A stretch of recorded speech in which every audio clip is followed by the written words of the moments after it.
అండి, welcome back to our channel స్నేహతో సరదాగా. సమ్మర్ వచ్చేసింది, గార్డెనింగ్ టైం. చూసారా, చింత మొదలు పెట్టేశాడు ఆల్రెడీ. మా పీచ్కి ఫ్లవరింగ్ మొదలైపోయింది, ఫుల్గా ఉన్నాయి. చూడాలి వీటిలోంచి ఎన్ని మంచిగా ఫ్రూట్స్ అయ్యి బర్డ్స్ తినగా మాకెన్ని మిగులుతాయని చెప్పి. పర్సిమోన్ ఇది కూడా సర్వైవ్ అయిపోయింది. చిన్న చిన్నగా ఆకులు అయితే వచ్చేసాయి, కానీ చూడాలి హైట్ అయితే పెద్ద పెరగట్లేదు. దీనికైనా ఫ్రూట్ ఫర్టిలైజర్ వేయాలా అని కనుక్కోవాలి.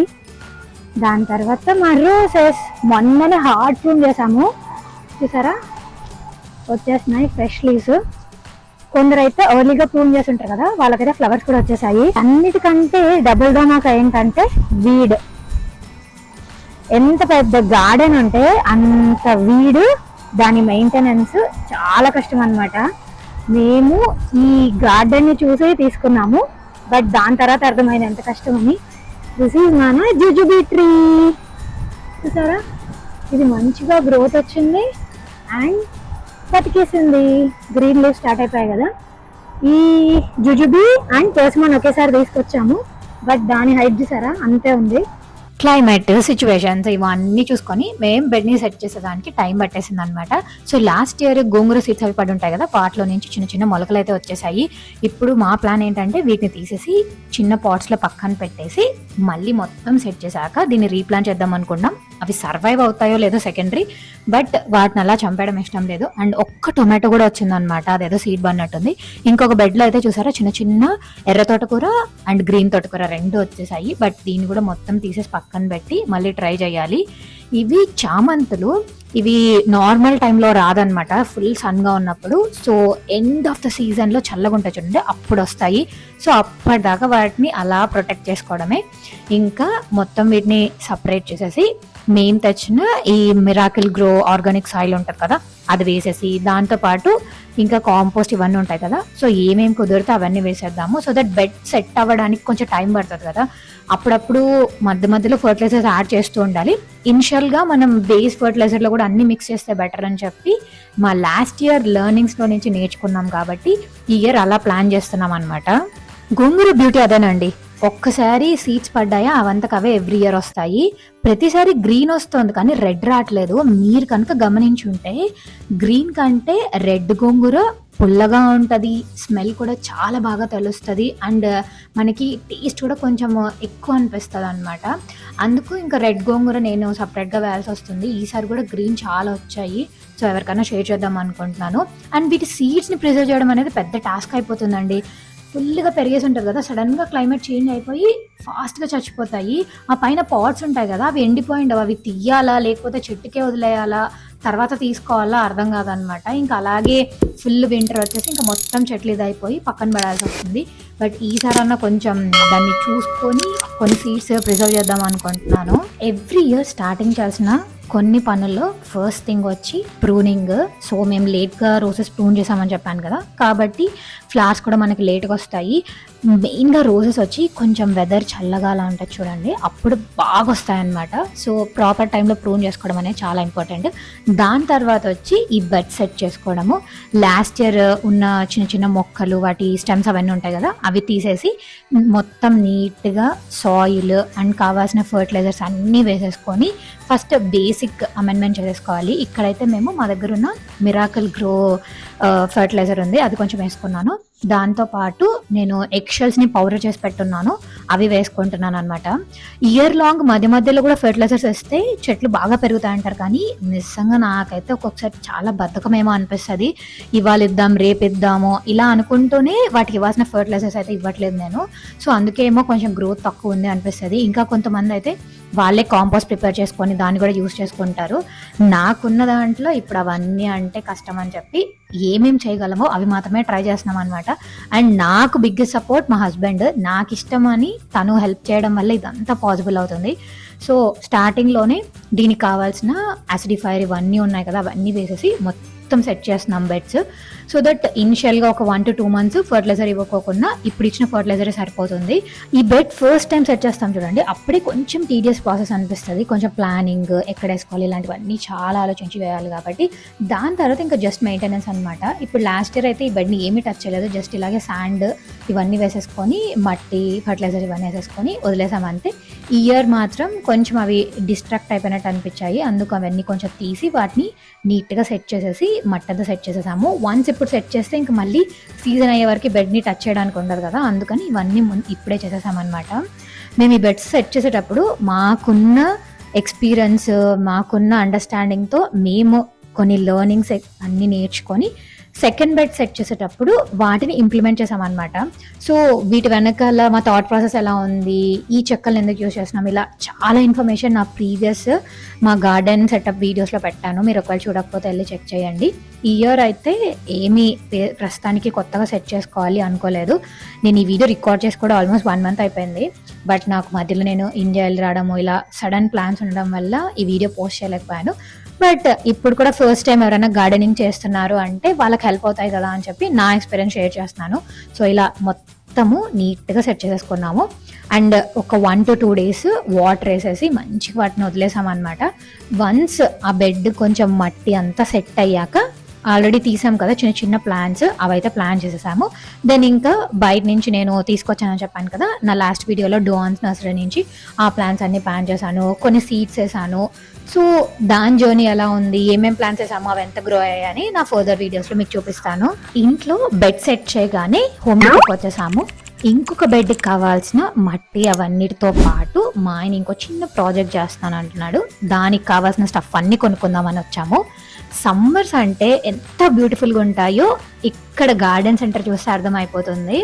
Full of varieties of plants అండి, ఒక్కటా రెండా, ఫ్రూట్స్, వెజిటబుల్స్, ఫ్లవర్స్, డెకరేటివ్ పర్పస్కి, దెన్ ఎవ్రీ ఇయర్ కంటిన్యూస్గా సర్వైవ్ అయ్యే ప్లాంట్స్, లేదా ఇయర్లీ వన్స్ అలా వచ్చి అలా వెళ్ళిపోయే ప్లాంట్స్, ఇలా ఎన్నో వెరైటీస్ ఉంటాయి అనమాట. వాటితో పాటు ఇక్కడ లెఫ్ట్ సైడ్లో డిఫరెంట్ టైప్స్ ఆఫ్ సాయిల్స్ ఉంటాయి. ఈ సాయిల్స్ గురించి కూడా నేను నా ప్రీవియస్ వీడియోలో షేర్ చేస్తున్నాను, మీరు ఒకవేళ చెక్ చేయకపోతే వెళ్ళి చెక్ చేయండి.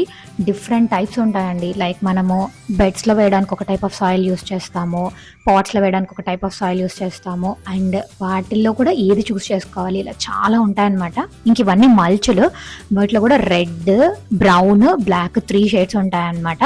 నాకు ఏం డిఫరెన్సో తెలీదు. మెయిన్గా ఏంటంటే ఈ సమ్మర్స్లో వాటర్ ఈజీగా ఎవాపరేట్ అవుతుంది కదా, అందుకు ప్లాంట్స్ చుట్టూ వేసి పెడితే కొంచెం వాటర్ మనం వేసినవి అలాగే లోపల ఉంటాయని చెప్పి మేము మా పెద్ద ప్లాంట్స్ ఉంటాయి కదా వాటి చుట్టూ వేసి పెట్టామన్నమాట. ఇంకా మా ఆయన చేస్తానన్న చిన్న ప్రాజెక్ట్ ఏంటంటే ఆ బెడ్స్ ఉన్నాయి కదా దానికి ఇంకొక సైడ్ లాన్ మూవ్ చేయాలంటే చాలా కష్టం అవుతుందండి. అందుకు అక్కడ స్టోన్స్ ఇవన్నీ వేసి నీట్గా ఒక వాక్ పాత్ లాగా సెట్ చేస్తానన్నారు అనమాట. సో దానికోసమే చూస్తున్నాము ఎలాంటి స్టోన్స్ పెట్టాలి, అక్కడ ఎన్ని స్టోన్స్ అయితే పర్ఫెక్ట్గా ఉంటుంది. అండ్ ఇక్కడ మాకు హౌసెస్ అన్ని స్ట్రైట్ వాటి మీద కన్స్ట్రక్షన్ చేసి ఉంటారు అనమాట. ఇట్లా హిల్స్ మీద అట్లా ఎక్కడంటే అక్కడ కన్స్ట్రక్షన్ చేసి ఉంటారు కాబట్టి ఏవి స్ట్రైట్గా ఉండదు. సో దాన్ని స్ట్రైట్ చేయడానికి కొన్ని పెబల్స్ ఇలా ఏం యాడ్ చేస్తే బాగుంటుందని చెప్పి అవన్నీ చెక్ చేశాడు. చింటూ అటు సైడ్ అవి ఎక్స్ప్లోర్ చేస్తుంటే నేను ఇటు సైడ్ వచ్చి ఏం ఫ్రూట్ ప్లాంట్స్ ఉన్నాయి, వాటి ప్రైసెస్ ఎంత, మనం లాస్ట్ డాన్స్లో చూసాం కదా వాటితో కంపేర్ చేసుకుంటే ఇక్కడ తక్కువ ఉన్నాయా ఎక్కువ ఉన్నాయా, అండ్ ఏం వెరైటీస్ ఆఫ్ ప్లాంట్స్ ఉన్నాయి, మనం ఏమైనా ఇంటికి తీసుకెళ్ళచ్చా అని చెప్పి ఈ రీసెర్చ్ చేస్తున్నాను అనమాట. నాకు ఇక్కడ ఈ బ్లూబెర్రీ ప్లాంట్స్ అయితే చాలా బాగా నచ్చాయి. అండ్ చిన్న బ్లూబెర్రీస్ వచ్చే స్టేజ్లో ఉన్నాయన్నమాట, రెడీ టు ప్లాంట్ అన్నట్టు. ఇంకా ఇలా జాస్మిన్ వెరైటీస్, ఇలా చాలా వెరైటీస్ ఉన్నాయండి. మీరు ఒకవేళ పెద్ద ప్లాంట్స్ లైక్ $60 to $80 అలా తీసుకోవాలి అంటే డోవాన్స్, హోమ్ డిపో, లోస్, క్యాలోవేస్, ఇంకా ఇలా చాలా లోకల్ నర్సరీస్ కూడా ఉంటాయన్నమాట. అన్నిట్లో కొంచెం కంపేర్ చేసుకొని మీకు ఎక్కడ బెస్ట్ ప్రైస్ వస్తుంది అండ్ ఏ ప్లాంట్ బాగుంది అని చూస్ అయితే తీసుకోండి. ఎందుకంటే వన్స్ అవి నాటేసామనుకోండి ఇంకా అది ఎవ్రీ ఇయర్ గ్రో అయ్యి మనకు ఫ్రూట్ వచ్చేది కదా, సో అప్పుడు మార్చాలంటే మార్చలేము. అదే ఇప్పుడు మన వెజ్జీ ప్లాంట్స్ అనుకోండి, ఈ ఇయర్ ఆ ప్లాంట్ మంచిగా లేకపోయినా సర్లే నెక్స్ట్ ఇయర్ మంచి ప్లాంట్స్ వేసుకోవచ్చు అనుకోవచ్చు. బట్ ఇవి పర్మనెంట్గా ఒక 5 to 10 years ఉండే ప్లాంట్స్ కాబట్టి మంచిగా చూసి బెస్ట్ ప్లాంట్స్ అయితే పిక్ చేసేసుకోండి. వీటితో పాటు ఇక్కడ బంతిపూలు ఇవన్నీ అయితే చాలా బాగున్నాయి అనమాట. ఫైనల్గా రీసెర్చ్ చేసేసి ఇవైతే తీసేసుకున్నాడు. వీటితో పాటు ఇంకొంచెం డిఫరెంట్ స్టోన్స్ ఏవో కావాలని చెప్పి ఇటు సైడ్ చూస్తున్నాడు అనమాట. వాటితో పాటు ఈ గ్రాస్ కిల్లర్ తీసుకున్నారు. సో దట్ ఇంకా అక్కడ పర్మనెంట్గా గ్రాస్ రాకోకుండా వేసేద్దాము. వన్స్ ఆ గ్రాస్ అంతా క్లీనప్ చేసేసాక పైన బండలు వేసేస్తే ఇంకా ప్రాబ్లం ఉండదు అని చెప్పి. ఏదైనా ఒక ప్రాజెక్ట్ చేయాలంటే దాని వెనకాల చాలా రీసెర్చ్ ఉంటుందండి. పాపం చింటూ ఆ రీసెర్చ్ అంతా చేసి తనకి ఎలా సెట్ చేస్తే బాగుంటుందో అలా ఇవన్నీ గ్యాదర్ చేసుకున్నాడు. బయటేమో మనకి ఇండోర్ అండ్ అవుట్డోర్ ప్లాంట్స్ ఉంటాయి, రెడీ టు ప్లాంట్వి. ఇక్కడ లోపల సెక్షన్లో చూస్తే మొత్తం సీడ్స్ అనమాట.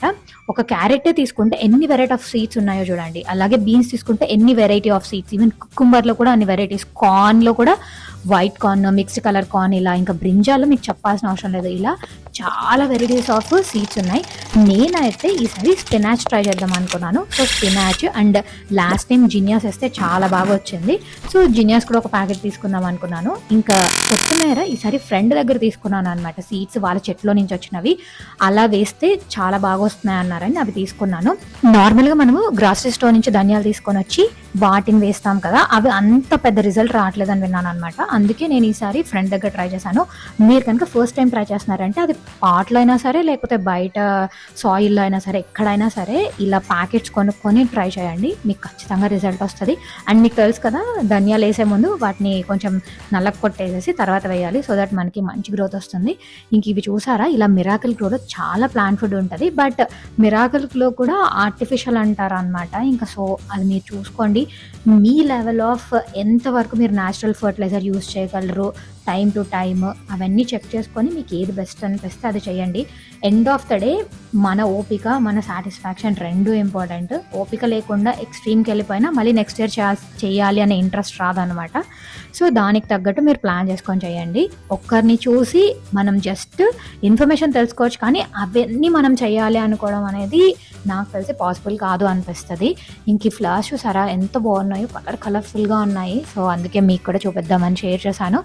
ఫైనల్గా అయితే మాకు కావాల్సిన షాపింగ్ అంతా అయిపోయి బయటకు వస్తే ఇటు సైడ్ మొత్తము వెజీ ప్లాంట్స్ అనమాట. టొమాటోస్ చూసారా, మీరు సీడ్ నుంచి గ్రో చేయలేరు అనుకుంటే మాత్రం ఇలా డైరెక్ట్ కేస్ తీసుకొని వెళ్ళి ట్రై చేయండి. నేను నా ఫస్ట్ ఇయర్ యూఎస్కి వచ్చినప్పుడు మా బాల్కనీలో ఇలాగే రెడీ ప్లాంట్స్ ఉంటాయి కదా, అవి తీసుకొని వెళ్ళి ట్రై చేశాను అనమాట. టొమాటోస్ అండ్ లేడీస్ ఫింగర్ ఇవన్నీ మంచిగా సక్సెస్ఫుల్ అయ్యి హ్యాపీనెస్ అనిపించింది. దాని తర్వాతే నేను ఇంత పెద్దగా సెట్ చేసి ఇవన్నీ వేయడానికి కావాల్సిన ఇంట్రెస్ట్ అయితే వచ్చింది. సో ఆ వీడియో కూడా ఇక్కడ పెడతాను, మీరు చూడకపోతే చూడండి.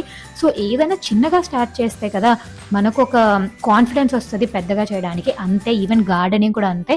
లెర్నింగ్స్ అండి, ఒక్కొక్కసారి పురుగులు వచ్చేస్తాయి, అసలు ప్లాంట్ మన చేతికి వస్తుంది అనుకున్న ప్లాంట్ అసలు రానే రాదు. అలా ఏది అనుకున్నట్టు జరగదు అనమాట. అన్ని కొత్త కొత్త లెర్నింగ్సే. మేము గార్డెనింగ్ చేసేటప్పుడే నాకు అనిపించింది అనమాట, ఫార్మర్స్ అసలు ఎలా కష్టపడుతున్నారు, వాళ్ళు ఎలా ఇలాంటి ఇష్యూస్ వస్తే వాళ్ళ పంటను సేవ్ చేసుకొని సర్వైవ్ అవ్వగలుగుతున్నారు. రియల్లీ దే ఆర్ గ్రేట్ అనిపించింది. మీరు కూడా ఫార్మింగ్ చేస్తుంటే ఇండోర్లో ఇలా చిన్న చిన్నగా మీకు కూడా ఎక్స్పీరియన్స్ అర్థమవుతుంది. ఇంకా మేము తీసుకొచ్చిన స్టోన్స్ అన్నీ పెట్టేసి ఇంకా నెక్స్ట్ డే మళ్ళీ ఫ్రెష్గా గార్డెన్లోకి వచ్చి సెకండ్ బెడ్ ఉంది కదా, ఆ సెకండ్ బెడ్లో సేమ్ ఇలాగే మొత్తం అన్ని ఫర్టిలైజర్స్ వేసేసి అంతా సెట్ చేసేసి వాటరింగ్ చేసేసామన్నమాట. సో ఇది అయిపోయిన తర్వాత చింటూ చిన్న ప్లాన్ చేస్తున్నాడు అన్నాను కదా, ఆ ప్లానింగ్ దగ్గరికి వెళ్ళిపోయాడు. సో ఫస్ట్ అయితే మనం గ్రాస్ కిల్లర్ తెచ్చాం కదా, ఆ గ్రాస్ కిల్లర్ అంతా స్ప్రెడ్ చేస్తే మీరు ఏరియా చూస్తే గ్రాస్ అంతా ఎండిపోయినట్టుంది. అలా మొత్తం చచ్చిపోయింది గ్రాస్. ఒక 2 days అలాగే వదిలేసి దెన్ తను తీసుకొచ్చిన ఈ పెబల్స్ ఉన్నాయి కదా, ఆ పెబల్స్ని లెవెలింగ్కి వాడుకున్నాడు అనమాట. వన్స్ మొత్తం ఇలా ఒక స్ట్రైట్గా అనిపించాక దాని మీద మనం స్క్వేర్ స్టోన్స్ తెచ్చాం కదా, అవన్నీ పెట్టేశాడు. ఇది ఫైనల్ లుక్. చాలా చాలా సాటిస్ఫైడ్ అనిపించింది. మీకు ఎలా అనిపించింది? వీడియో నచ్చితే తప్పకుండా వెళ్ళి లైక్ చేసి షేర్ చేసి సబ్స్క్రైబ్ చేసుకోండి. See you in another video. Bye.